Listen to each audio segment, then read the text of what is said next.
Yay. Oh, We're sitting on the couch. We are. What a nice change. I like that. Yeah, it's different to the other studio. Now, are you still more buzzing? comfy. Are you still buzzing from the weekend? I'm buzzing. Yeah, it was a big weekend. Yeah. I mean, but you know what? It's like so many people I see, and they're like, oh yeah, I didn't really do much A or B. Oh, life's this. And I just go, oh, my God, wake up. We're not here for long. We've got more years behind us and in front of us. Stand up and be counted. And like you and I do, we squeeze the juice out of life. And that's what we did on Friday night. Sure did. So on Friday night, we were MCs, which is a great honour. And it was 300 women. Yeah, I was mad. In the Gala ballroom at Double Bay. And it was sort of people talking about finance. But the whole thing, it was also inspiration, mentoring young people, listening to older people, and vice versa. Yes. And gee, it was fun. I've never seen a more glamorous crowd, really. And all these you know young what? women in their And how much beautiful fun dresses was it? All of them talking to her, say, you look amazing. I know. Do you know what I mean? Like, all just celebrating that. And also, through the whole night after a few drinks, I thought the main thing that surfaced for me was how many women said, wow, it's just women. Yes. And I went, so what does that mean to you? It's just so uplifting and fun and freeing, and I'm excited. I'm like a little girl. I'm like, wow. Yeah, I agree That with blew you. me And away. it was really great because it was not anti-men either. No, it was God, just one no. of those things No. also in all areas of life it was like building confidence, building financial wealth, building all these things that people didn't talk about beforehand. It actually then makes you a better partner. Yeah. It makes you all these sort of things there. So it was just such a great night. And we're going to do a bit the more word of it. financial fitness, I love. That resonated with me. that That's when I too. ran across the stage at one stage. I went in high heels. I And went, loved it. Yeah, it was fitter. It was good. I was I was There really like impressed. a little trip, but talk about Yeah. running and sport. We are excited because who have we got with us right now? There's a talk about No Dribble. She's good There's with No continuity, Dribble isn't she? Fabulous segue, yeah. It's going to be an absolute cracker of an episode because we have got two powerhouse women who know sport, banter, and keeping it real. The fabulous Cath Cox and Carolyn Swindell, hosts of the No Dribble Potty. And if you haven't heard it, you've got to tune in. And also Liz Ellis is a co-host too, but she'll join us another time, I think. She will. Join the back fence there. Well, these ladies, they've done it all, from elite netball to broadcasting, coaching, writing books, stand-up comedy. Well, we're pumped and we want to hear more. Hey guys, on the couch. Yahoo! I was not there on Friday night, but I've got to say congratulations, because keeping 300 women quiet whilst they're drinking, holy hell. This. Okay.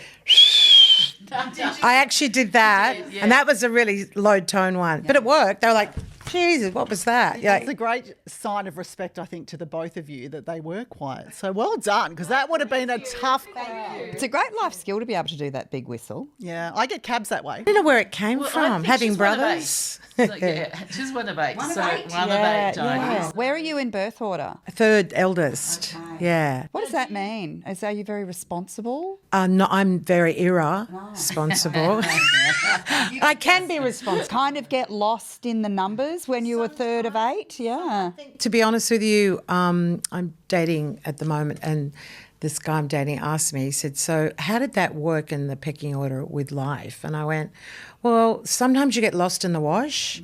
Sometimes you stand up and be the one and only, and you just roll with the punches, so to speak. And it's a good gift, I think, for life in that sense. But I was thinking, driving in, I I played netball once, and I was thinking, God, I'm one of 5 girls. Why didn't we play?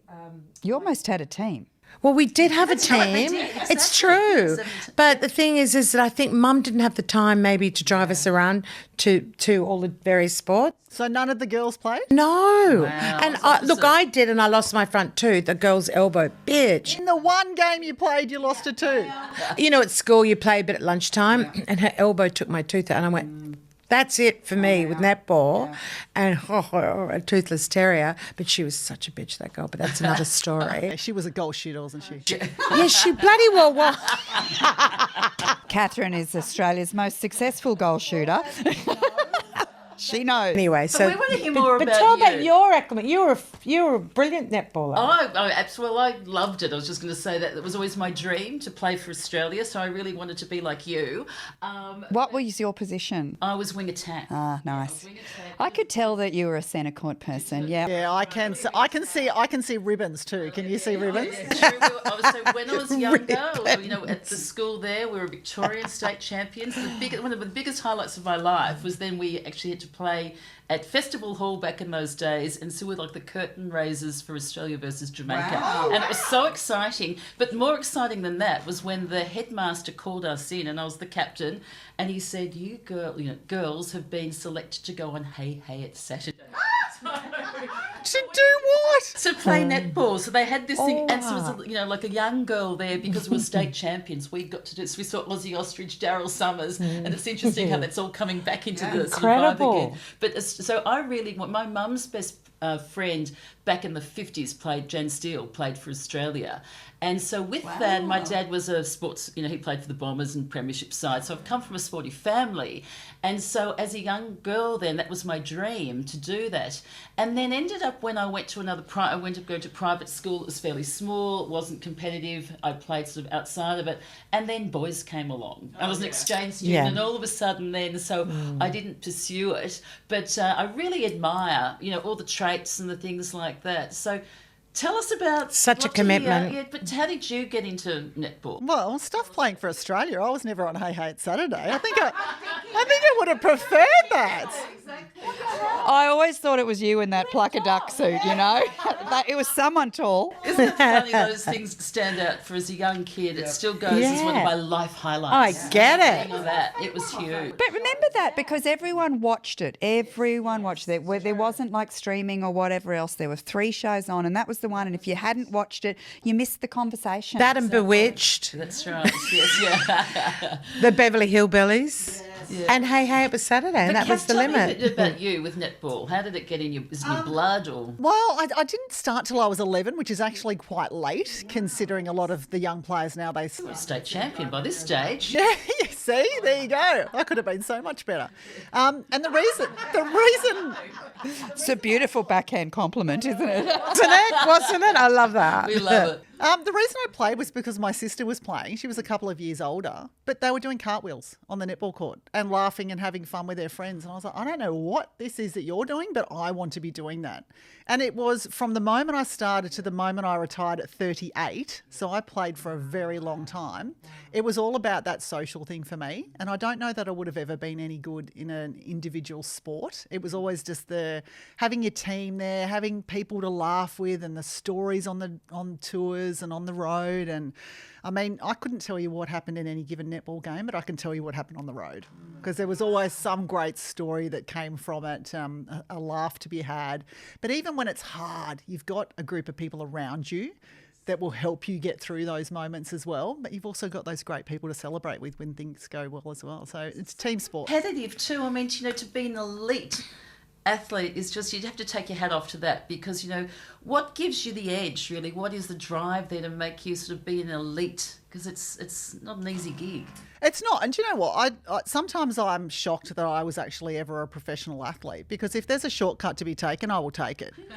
But there was a moment in my career that I decided I really did want to persist. I think I was very lucky in that I was tall, that I was probably given more opportunity than a lot of other players.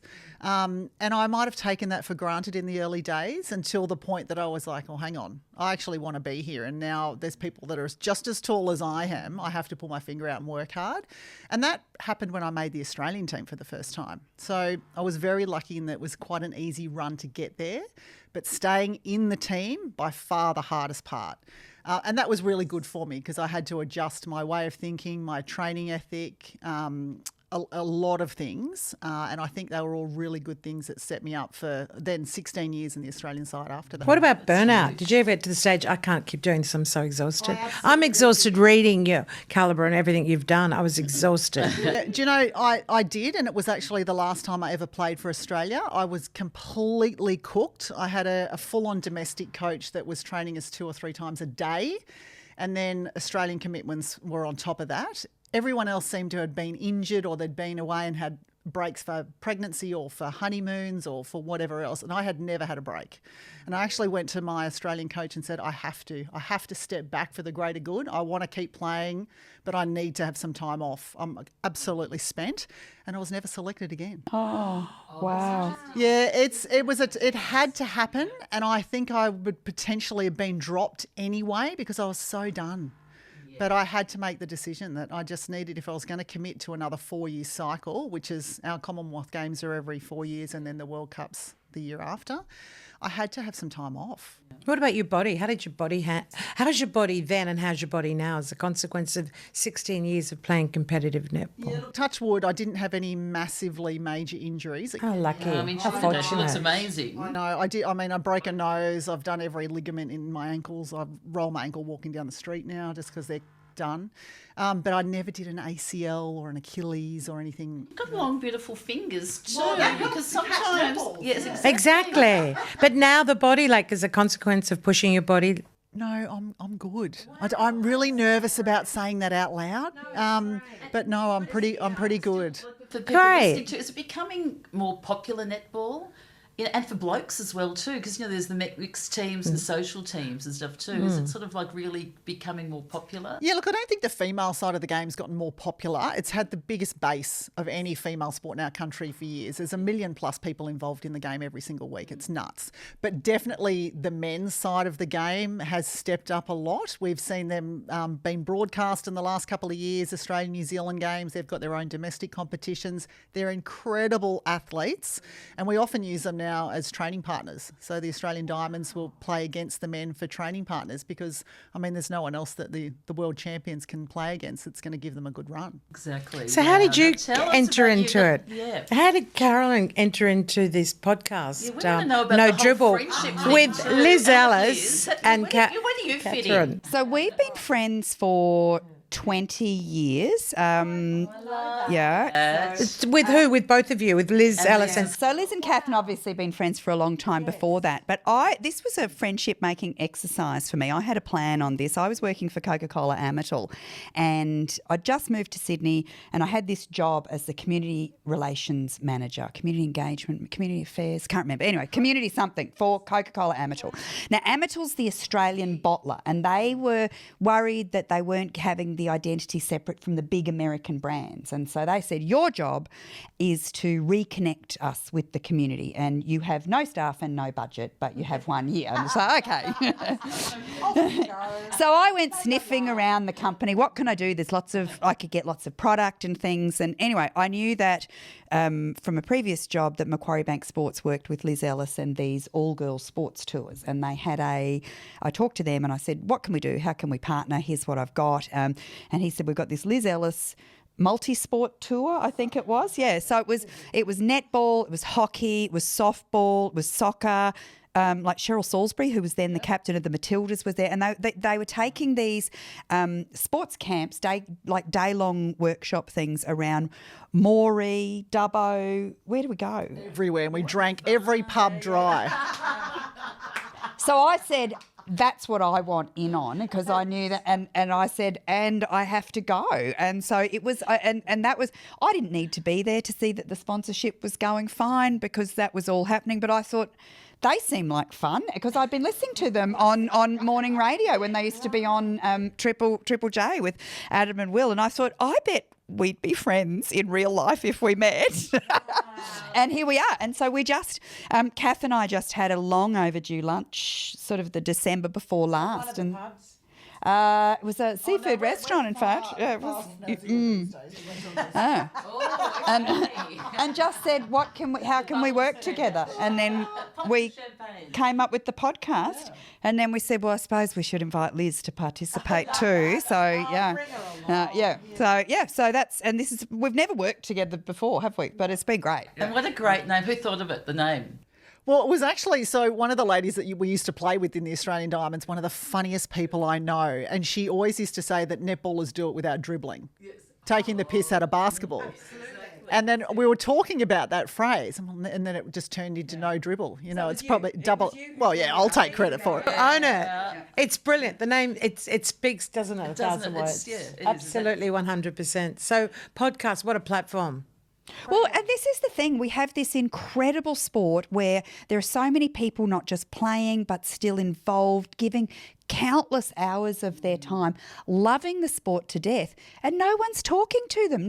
It's all sort of like, well, here's the results from the elite games, and everything else that happens at the community level is just sort of kept at that individual level. But no one was really saying, hey, what an amazing community we're part of and these wonderful experiences that we have. So we wanted to create it sort of a sense of when you are driving with your friends to a netball carnival, or you're sitting there all day waiting for your games and the chats that you have, and just when you have that sort of free time with your friends and the endless ambling and the permutations that the conversation takes. And that's what we wanted to create. And I think we have, haven't we? Yeah. And I'm not into netball, and yet I've listened to a few of the podcasts and I was fixated and laughing and it was, like you go into detail about netball and I'm like, okay, with their personalities will bring that around, and it did. Yeah. And it was the one I was just listening to. Friendship and it's all those connections and laugh and girlfriends having fun too, isn't it? It's true. Which we all Well, love. Liz saying that she can't lip read. Yeah. I think that was in your last part. And I'm in the car. I was in the tunnel laughing my head off. And then you guys were down in Parliament, and you were going to have a little dizzy moment, but with someone's legs under the avatar. Oh, guys, you've got to listen. It's the last podcast, No Dribble. So you were hanging out with the PM, huh? Yes, we were a couple of weeks ago. Yeah, good. We go down every year. I'm with Fox Sports now. I do the netball commentary, and we take a lot of our talent down there, and we do a big showcase down there. So Liz came down this year as part of her role with the chair of Netball Australia. It's the first time she's been down there, and it's great. We go to Parliament House, we have a good chat with them for 3 hours or so. We have the official photos with the PM, all that sort of stuff. This year I had a little pass out. Yeah, no, it's good. It's good fun. We do a lot of that stuff, but it's and then we go and have a few drinks afterwards. Does Elva's fiance, does she play netball? Do you know? Is she a netballer? I don't know, but there is typically a connection with most males, isn't there? Whether it's their mum, their wife, their daughters, or whoever. And Annika Wells, the sports minister, is very. She loves her netball, doesn't she? Yeah. Oh, so that's good. handy. I think like all sports, it's just such a great thing, for community, for teamwork, for friendship. Sometimes missing out, it's tough. You don't make the gig, but they kind learn of like, from it. Hey, it's Saturday. true. But it is true. You are right, though. And Kids, it's funny community. because my dad was saying, we played AFL, and so at lunch time or mid-time, sort of like in the sporting game, he would come up and say to the coach, going, "You're doing a wonderful job." He said, "But can I just have a few little words with the girls there?" And I was younger, and he'd go, "Look, you're doing all beautifully." He said, "But when they're not looking, he said, just elbow them." He said, like that, or trip them over, or hip them, or do this sort of stuff. He was doing all the AFL footy stuff there, whereas now, you'd get in so much trouble. That's how girls lose a tooth on their only game of netball, though, isn't it, Di? Yeah. I was Break a few innocent. rules. I do love that. I think Victoria and Adelaide do it really well, though, in that a lot of the football teams and the netball teams are joint coming through the ranks. We don't do that here. So there is a really great relationship between the AFL teams. More so. Yeah, you break a few rules, you do this, and you have fun, and you go, yes. We all do it. I know. Just don't say that loud. Exactly. That's it. And I'm sure some of the netball mums are a little bit. Well, I'm coaching 10 9-year-old girls, and I started when they were 7. You cannot shut up 10 7-year-old girls. It is impossible. The mums stayed out of it, and I think it was probably lucky because I was who I was. So they're not going to arc up. I know what I'm talking about. Shut up. Yeah. There's something I know. Yes. No, but it's a challenge, isn't it? We all actually coach our daughters, don't we? Because Carolyn coaches hers, Liz is coaching her daughter and has for a number of years. And it's a challenge, but it's also great fun. I would be a few And Carolyn, elbows. you're a comedian. Did you start that later on in life? I did. So tell us your story. Gosh, I think I was 49, and I'm loving it. yeah, and I just had a bit of an itch. I just thought, and it wasn't something that a cream could fix. It's worrying. I'm glad you defined that. We've all had a little itch. Seriously. A few years before that, I'd been writing, and then I saw. Speak for yourself. Sorry. I saw a call out for contestants on Hard Quiz, and I went on that and I had a great time. And then I went on Think Tank and had a great time. And I just thought, how do I keep having this sort of experience? And Liz was hosting a radio show at one stage and got me on there to talk about cocktails because I was writing a blog about cocktails and I just was really enjoying it. And then I thought I should try stand-up comedy. And Just like that. yeah, but my plan was to do it once, try it, and that would be that would just scratch that itch there. You know, that would be, I just wanted to see if I could do it. And Yeah. Just the thought of it. Was it for the personal challenge as well? yeah, it was. And so I entered raw comedy, which I did everything the wrong way. You're meant to sort of get quite a lot of experience and then do raw comedy, and then you win raw comedy, and then your career it lifts off. But you can only do it 3 times. And so I did raw comedy, and my goal was, I don't know if I can be funny, so my measure of success will be to be well prepared. So I worked this material, got it as funny as I could, and I got up and I did it, and I didn't panic and I didn't choke. And so I finished and I walked off the stage. You meant to go backstage. I forgot that briefing. I walked down into the audience like I was Oprah with I think there is a few resemblance there. Oprah. But you didn't do the dance in the audience. It wasn't until about 3 acts later when I'd had a couple of drinks and I went, oh, look, they're going backstage. That's right. I remember now them telling me I was meant to do that. Off Back the to the straw. green room. Oh, That's so I funny. actually went to see Arj Barker last You did, yeah. weekend before, and he's a seasoned bloody comedian, but I just looked at him. I thought, God, how scary I always get frightened for them because they're standing up to make us laugh, and my first thought is, what if So much pressure. I feel like it's like a game of golf, though. You just need one good hit or one laugh. Does it to give you? And that's what you learn is so for my 5-minute set, the first one, it was all wrong. It was fine, but it was like I told one story. It was a good, interesting story with a big laugh at the end. Now, in a 5-minute set, you want a laugh within the first 7 seconds, and you want to have about 4 laughs a minute. That's yeah, because if people get a laugh out of you straight away, then they're more willing to laugh. So it's like that one good hit thing that it's like, okay, confidence is there. I'm feeling better. otherwise you don't hit it. I hate this game. Yeah. God, I hate golf. And then hit again. I love golf. Golf's one of my favourite sports. And I am the greatest golf. Yeah. And there's no one better till the next one. And so did that start then going right on into it? No, so I went, that's it, I'm done. I don't ever need to do that again. I'm satisfied. And then 11 months later, I saw the advertising for Raw again. And I thought, I'll just give it a go. And then, so the next... Was the itch back? Well, these things are hard to get rid of. But so I did it again, and then I was sitting backstage and I heard a couple of young comedians who I've subsequently worked with talking about how they were doing a fringe show later. And I felt weird because I was much older than any of them, and, you know, I've got no experience. I'm the new kid in this industry, but I'm their grandmother, basically. Yeah. So, but I heard them talking about, we're doing a fringe show. And so the next morning I woke up again with a massive hangover because my husband gets so nervous. He doesn't anymore, but he used to get so nervous that we'd have this massive celebration when I'd come off stage. And so the next day I thought, well, I don't know what it is, but I'll do a fringe show. And that was Sydney Fringe Festival, which is in September. And so I'd had 10 minutes stage experience and thought, I'm doing an hour show in September. So yeah, Easy peasy. And tell us Wow. how did that go? it went really well. It was that show was, I was shortlisted for Best in Comedy for that show, but I've never been as scared and as aware of the fact that I am now standing on a high wire here, and I don't know whether I'm up. I put myself into that position before I was ready, and I managed to sort of, I think, scrape through, actually. Like, it wasn't, I honestly, it's a surprise that I got that nomination.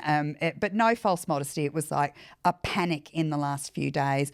I had a room full of family and friends. So whenever I made a joke and it was clear it was a joke, All family and friends in the audience. I love that. Hey, you know, speaking of transition, I mean, like, you're talking 49 stand-up comedy. To me, it's one of the gutsiest things you can do. In your case, Catherine, going from netballing, I think it was 16 years, that's a long friggin' time, let's be honest, and moving into things like commentary and podcasting, to inspire people listening right now that that a lot of women have fear around change. A lot of people, should I say, have fear around change. And, I'd love you to tell your story around that, because that is such an inspiration to say, hey, you can, on the turn of a die, exactly, at any age. Because the day I said, I'm done, I'm retiring, I was just such a weightlifter, because I thought, I don't have to put myself outside my comfort zone anymore. I don't have to jump off buildings. I don't have to run up mountains in 40-degree weather. The stuff that we got put through that's meant to bring out your inner whatever it is was bullshit. And I hated every minute of it. And I thought, this is not making me a better athlete. Testing your resilience, sure, whatever. But I was so glad to retire and not have to do that unless I wanted to. And then you realise that you're out of your comfort zone all over again because you're in a new career that you know nothing about. And I was so naive to that thought. Frightened? Was it like trepidation, or was it like easy? Because you're kind of in the world of a netball bubble in one way too, aren't you? I can only imagine for that many years of it, and then you're in sort of like free rolling. But it was an easier transition for me in that I then went back into a netball team. Pretty much. I went to Channel 9, who was the director of netball, was an ex-player. Liz Ellis was there. I was surrounded by players that I had played with as part of this netball commentary team. So that was easy. But I had said no time after time after time. I just thought, I won't be any good at this. That's not for me. I actually want to walk away from netball and do something completely different, because I'm so done with netball. I'm sure I can do something else. And then when people come at you and it's easy and you're just like, okay, I'll give it a crack. And it's the best bloody job in the world. I'm so grateful that these people put their faith in me and kept pushing me to do it. And I just had these great cheerleaders. And that's what being a part of a team is all about. You're just surrounded by awesome cheerleaders. No one's scared about you taking over their role or challenging them for a spot. They're all just lifting you up. I love it because I still get to travel the country, talk about our great game, hang out with my netty mates, but I don't have to train. It's the best. If I've sweat, I've done too much. No, I go to the gym, but that's just so I can eat and drink. It's not to stay fit. But still a different skill from playing, netball to when you're broadcasting and commentary. But it's a thing we were sort of saying for women listening if they want to change. Now, Carolyn, yours was a major change when you're doing stand-up comedy, but yours is maybe a bit more of a transition. But it's interesting when you can have that career and talk about it. Like, I flew forever. I was 30-plus years flying with Qantas, and now I do some aviation spokesperson and talking on TV, which is just kind of a nice thing, a thread. When you've had a career and that might have ended, like my wings are now clipped, but you can still sort of have that thread going through. But I love the story too, and because you've written a book, which is incredible. And was said on a plane. I was thinking that. So I want to hear about that, but I think it was you, Cath, was saying, we was talking about with airline stories because we've got a million of them. But weren't you on a flight recently? Was it you? And a bloke put his penis on your shoulder and was trying. What But happened? haven't you had that on a plane? I've had that. So what happened? I would love to sit down and listen to your stories because I'm on a plane every other weekend and I feel like they're escalating. I feel like every week there's something happening. So this guy, I'm always in the aisle seat because I hate being trapped. By the time you stand up. You need to put your legs out. So There's a bit of that. Anyway, so I got on, and I think this day I'd got on early because I had cabin baggage and I wanted to make sure I got a spot. So I got that there. So I was sitting there. This guy gets on late and he's in the window seat. And I'm oblivious. I always put my earpods in and I'm listening to some music or doing whatever. And next minute I could feel something on my shoulder. And I looked over and he blatantly, as he was putting his bag in the overhead locker, was rubbing his penis on me. And as we talked about in No Dribble, I'm pretty sure you know. You know where your penis is, mate. Yeah, you know. But hadn't he also said to you, I'm happy to sit on the aisle if you want to take the window seat? Was it? I thought it was a retaliatory penis. Yeah. No, she was penised. I love it. Penis. So I was not very obliging in swapping seats after that. When he was putting but there was hosties either side of him all trying to push it in. And I'm thinking, I couldn't go forward, I couldn't go back. And so he just was whatever. It was so weird. You it was see so it weird. all. So I was That really- penis too. That really cracked me. But what about you? How did you get? Do you tell see us it about your all? book. Do you see it all? I've seen a lot of things there. We like to talk about the Mile High Club, and the funniest thing was that because it happened quite frequently, and when I said it on air on Sunrise. Well, I barely fit in the toilets. I'm just wondering how you get two people in. I'm thinking about the hygiene. There's no less sexy place on the plane. Blew me away that it was people sort of thought that I was making it up, like as if it didn't happen. And so the people who flew, especially I flew back from the 80s and 90s. Yeah. More Were we maybe naughtier happened back then, Nickers? I think so. And More it was just free-spirited. kind of a frequent thing. But I want to hear about how. Toilets would have been bigger though too on planes. wouldn't they? They Probably. normally try and go Probably. up to the, sort of like the bigger size. But ones. maybe they didn't even go into the But how toilet. did you get inspired to write your book? Tell us about that. So What's it called? It's called We Only Want What's Best, and it's set on a plane between Sydney and LA. And it's because it's such a great environment. And I went to a writing workshop once with a guy named David Roach, who's a screenwriter, and he talked about creating a single arena. So building tension by creating a single arena. So you can do that by making it timed, so it happens just over a weekend, or it's a really cold environment, so the weather is sort of stopping people from behaving in certain way.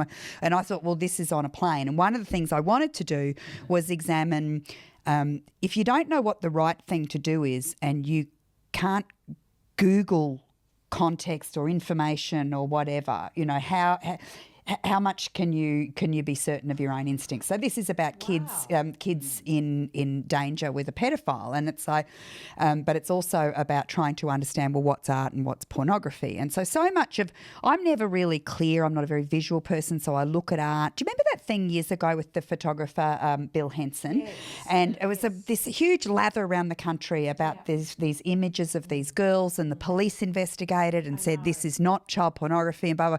But everyone seemed to have a really clear idea of what they thought about this. And I thought, yeah, I can see that point of view, and I can also see that point of view. And so the whole thing for me was about putting someone in a situation where they weren't able to go, explain to me the different points of view, help me understand this from an expert's view or whatever. And so, unfortunately now you can get Wi-Fi on planes, but I thought it was quite blissful for a long while where it's like you just cut off there. And so that was why I set it on a plane, was to put this main character of the book under pressure of just having to go, something feels wrong here for me, but I don't know whether I'm confident to call it out or not. But this is a kid potentially in danger, so the stakes are high. Yeah. The other thing that annoys me about planes these days is I used to love getting on the plane. Maybe it's a little bit more forward of the fuselage, but now you sit down and they go, and I thought it's a metaphor for the world. You get this window that goes up next to you. You don't even say hi, how are you, or whatever. You know what I mean? I used to love sitting on a plane and go, hi, how are you? Have you noticed I like to chat? I did this once. I went over and went like that. I went over and, hi, how are you? Where are you heading to? And he like, Jesus, what is that? Because I definitely have a get effed sticker on my forehead. Did you pick it up? You get a vibe, and it was nothing more than put just the eye shades I'm on, 20 hours with you on this plane, and it wasn't an evening one. Obviously you're going to sleep, different ball game, but it was daytime. It was like a 9 a.m. flight or something ridiculous. It was just using it as an example with all that going up, how you were saying with Wi-Fi now, you used to chat more and whatever, and now everyone's like on like that until they get off, and you go, I don't know. I'd be more inclined to talk to people at the pointy end of the plane. Or the bar. It's the Emirates bar that I love. You just go down there and chat. I flew from Darwin once in the 90s, and I was sitting next to Mark Bouris and then another time I was flying from Hobart to Sydney, and I was sitting with a guy who was a scientist for CSIRO, and they did those ice core drilling things and it's like, just fascinating people who it's like, I'm not going to meet you in normal day-to-day life, and just it was nice. The road, you won't. No. It's like there's time to share a story. Remember out of Joburg, Nicola was flying, was working on the flight, and I was lucky to be put up the front, thanks to my gorgeous buddy. You're in 1A. I was. excuse me. And I'm going like, Nicola, could you get me a drink? She's going.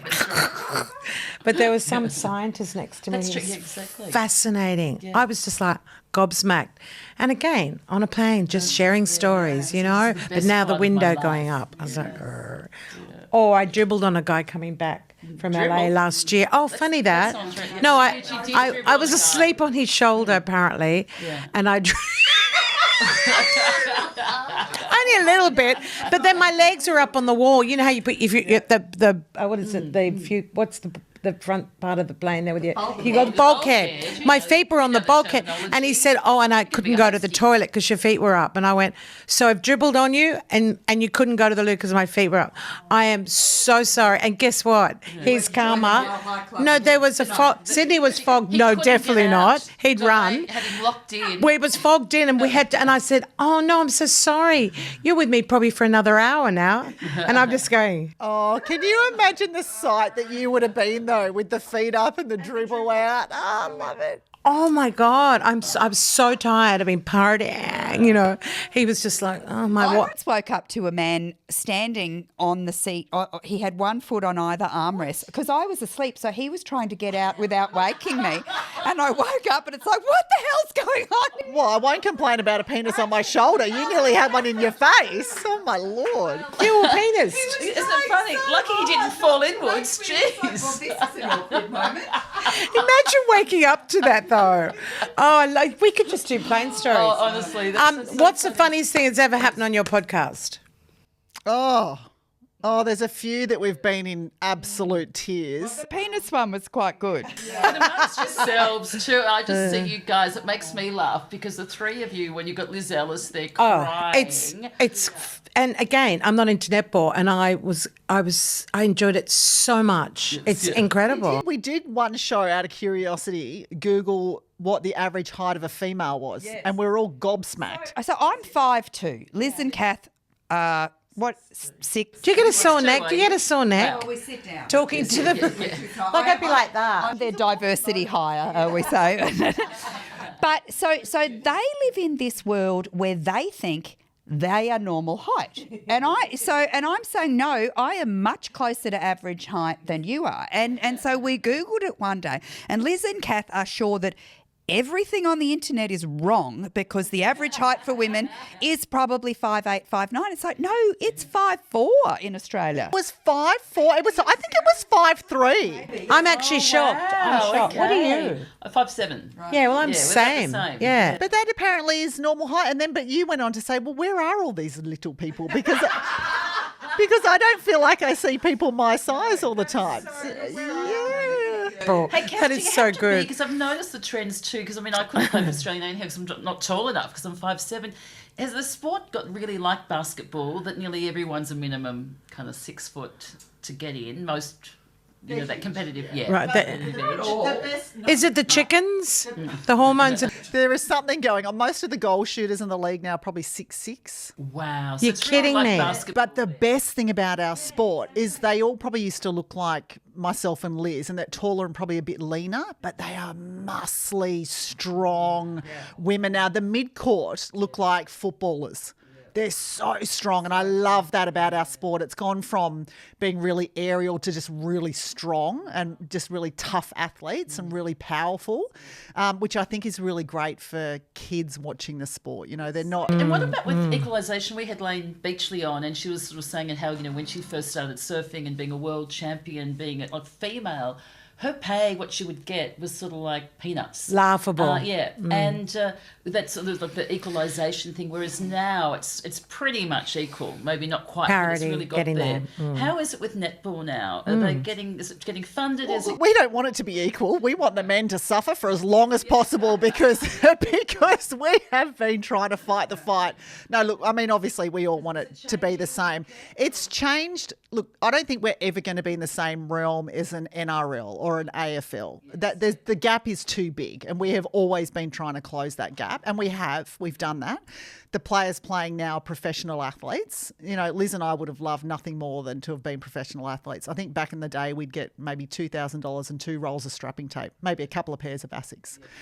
That's what we were looking at. And that Liz Ellis, the captain of of the Australian netball team. And to this day, I think probably the most well-known Australian diamond netballer, even though she's been out of the game for so long. But that's what she was looking at. So the players now would be easily making a couple of 100,000. But it's still, a long way away from what the men are making. And I think the good thing for us is that there's a lot more competition from the other women's sports. So the women cricketers are making an absolute ton by the time they go to India and play in the IPL and the rest.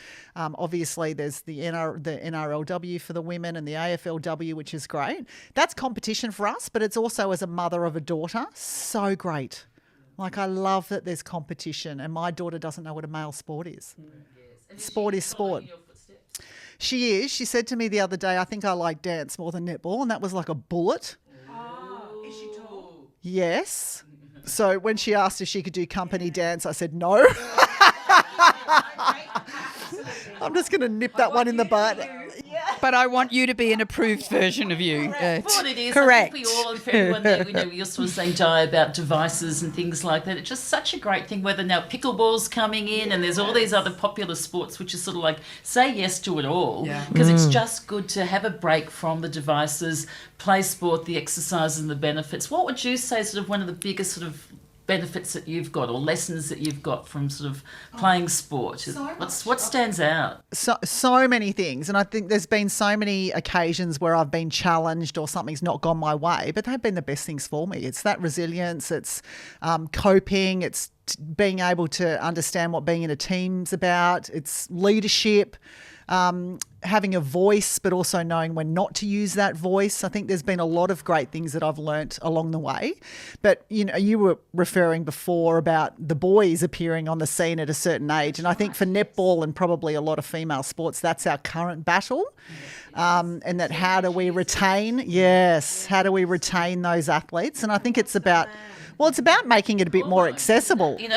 Locking them up in a backyard. Girls in sport, whatever the sport is in the first instance, because there's a big drop-off at around about 14 when they start to get interested in boys. They get more self-conscious about their bodies and things. And, further to what Cath was saying about the changing body shape of athletes, it's wonderful. Like I'm sure you grew up like I did. I was on a diet for 30 years because I thought this body is taking up too much space in the world. I just need to make it smaller. But now the girls are on their glutes at the gym and like lifting weights, and it's great. I love the gym. And there's so many more women. It used to be a lot of guys in the gym, and now it's like balanced, and I love that. Now, tell, I mean, you're still, young women, really, but, we're all kind of aging. Really? How do you feel with aging now? You're no longer in your 30s, you're still 40s, Cath, you're spunk, and... So I'm 55. I started CrossFit at 47, and I had never been... I'd been like a go to the gym, do your grapevines and step up and down from your steps and things, and always been...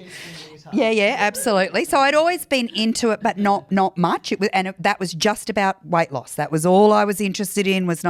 And I started CrossFit at 47. And I think if I hadn't done that, I wouldn't have had the courage to do stand up, because it made me think differently about what I could do. Yeah. So I'm lifting weights and thinking, I didn't know I could do that.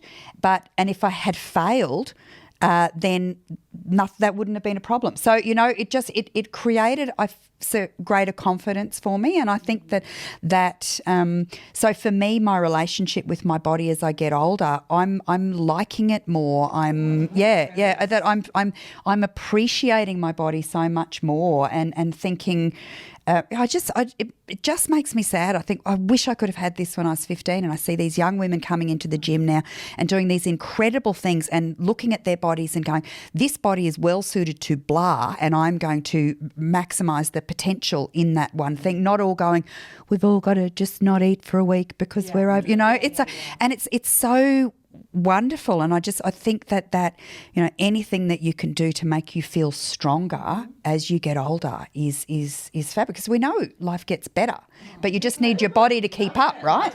Nicola's the white walker. She'll walk for hours and hours, and she'll do yoga, and I'll do Pilates and gym, and I sort of play golf. If I play well, I love it. And it's like you. I have to be honest. I'm in my 60s and I look in the mirror now and I actually love what I see. Now, I never did that when I was younger, and it's really powerful I think, to be able to say that. It's really powerful to say that. Because it's your truth. Not sad. I don't go back. I'm very present. I live in the moment, as in I don't care about my age. I don't. It's for the first time in my life. It's about me, myself, and I. It's not kids and family and parents and everything now. It's like I look in the mirror and I go, wow, I really like that. And it's like weird. But none of us act our age, though, do we, either? Which is, it is, isn't it? It's true. Some women do, and I go, that's cool. That's your choice.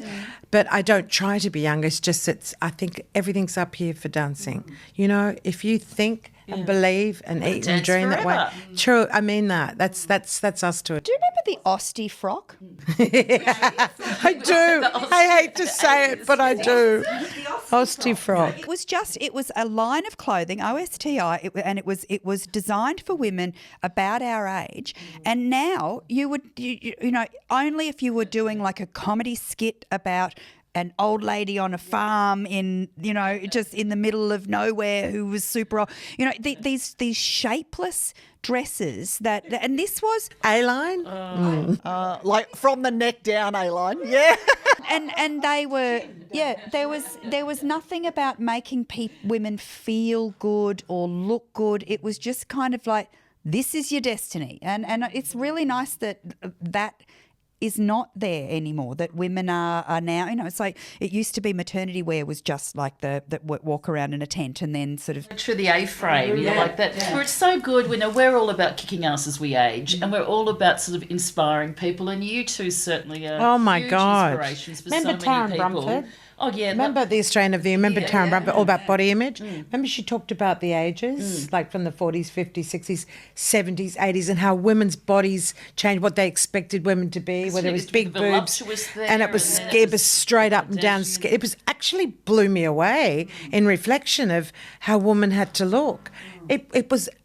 So I really went and studied it. Yeah, no, it's interesting. You had to be this, you had to be that, and now it's like, hey guys, look in the mirror, just love yourself. Great example of embracing, you know, aging and how you are, size, however, and encouraging one another as women, as people out there. It's fantastic. Essential. To see. Yeah, I agree with that. Decades, 40s, 50s, 60s. Yeah. Oh wow. Woo-hoo. Oh, yeah. well, I must be the 40s. Yeah. Right. 40s, 50s, 60s. Is that how it goes? Well, guys, I'm excited about podcasting. No Dribble, because do you do some events and tours and things like that, or we do want to dip our toe in that. We did last year, so ahead of one of the test matches, we actually had a meet and greet. So we had just across the road from where the game was being played in Homebush at Olympic Park, and we had, I don't know, a few hundred people there. It was so fun. And they're just like us. They love their netball. They love to have a drink. They love to have a laugh. And it was amazing. Back fence one up, we Dides. Yes, that's coming up in May, isn't it? More info coming up. Couple hundred. On that. So but you a back fence one. I tell you, it's always going to be fun if you double in. Like naughty fun. Yeah, and we'll have some of the guest speakers that have actually obviously been on the podcast will come, and we'll probably just have all friends. I'm going to go out on a limb here and assume there'll be a glass of wine involved, perhaps. Yep. What do you think about that? So. Like one of the sponsors are looking for a champagne at the moment. Funny that. But sorry, remember you said you were going to get dizzy? Sorry for digressing. Remember in Canberra you were a bit dizzy, a bit lightheaded. She was going down, as you know, to Parliament in Canberra. And she went, not feeling though, I should have a water. No, I'll have a wine, champagne. And I thought next minute I'm dizzy, I'm about to go out. I said, go girl, a bit of sustenance. Well, here's word to a wise. When we had our event, Cath had to go and do commentary, and Liz is the chair of Netball Australia, so she had to go and do official duties. But I was like, great, I'm just here for a good time. And by the time we got to the game, the event was over. I stayed around after these guys had left, and then we all moved over to the game, and I'm sitting in the seat trying very hard to stay awake. It was like watching a Sunday night movie. Yes, but I put my body on the line in the name of duty. That was my body on the line for wine. Wow. It's my number plate.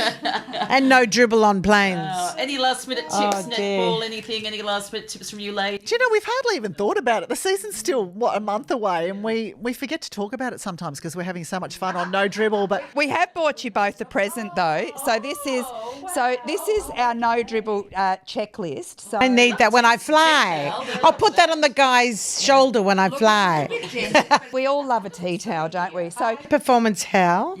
Tick. Scrunchy on. Tick. Nervous weed. That's so true. Coffee inhaled. Tick, tick. Tick, tick. Lucky knickers / bra / socks. Tick. And, of course, the last but not least, fake tan, which I don't need. Fake tan, done. Tick. Netballers do it without dribbling. Love that. So I guess my only tip would be just make sure that you're ready for whatever the day is going to throw at you, right?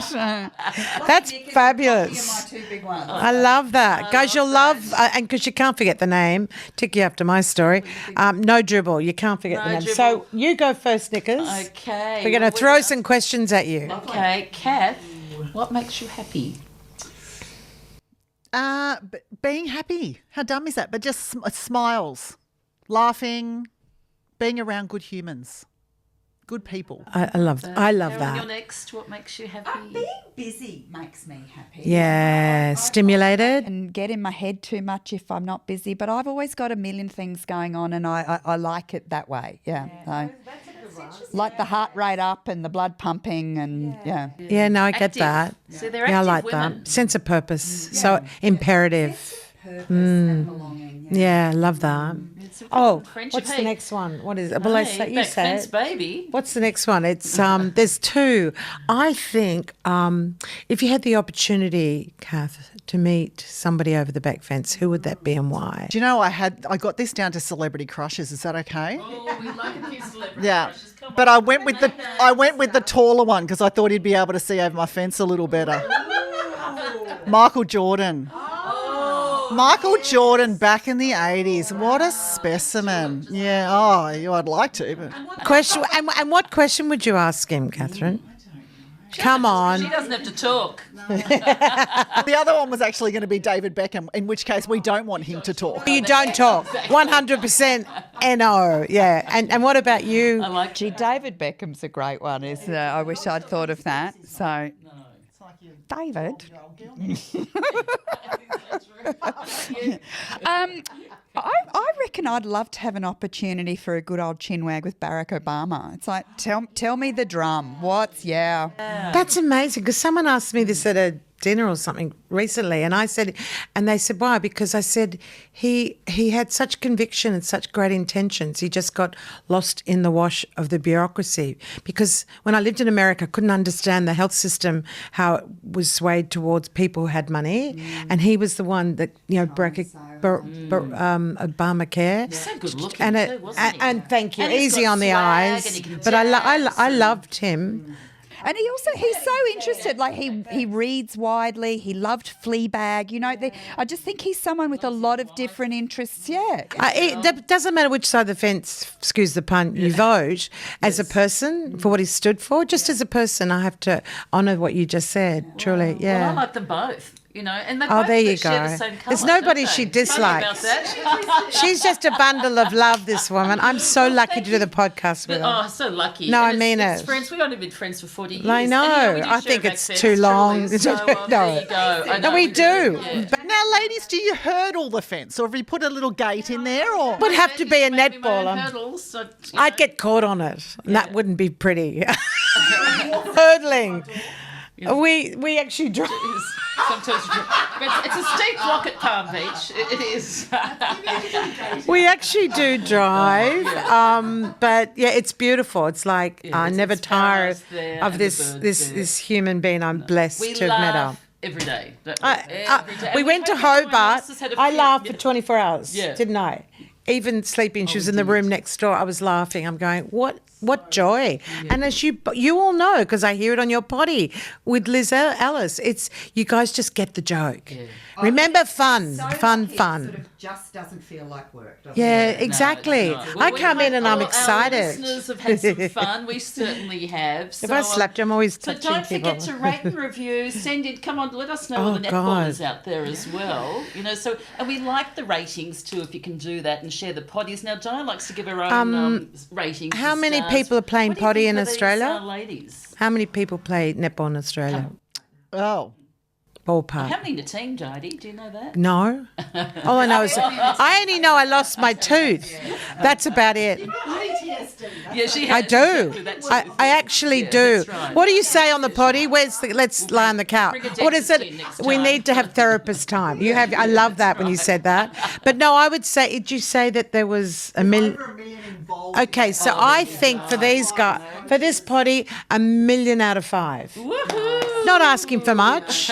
Let's be sensible. Thanks for listening, everyone. Yeah, we've Back to loved you it next today. week. Thanks, guys. Ciao, ciao. Appreciate it. Bye. Bye. Are we in trouble? Always, always. Do you always go over?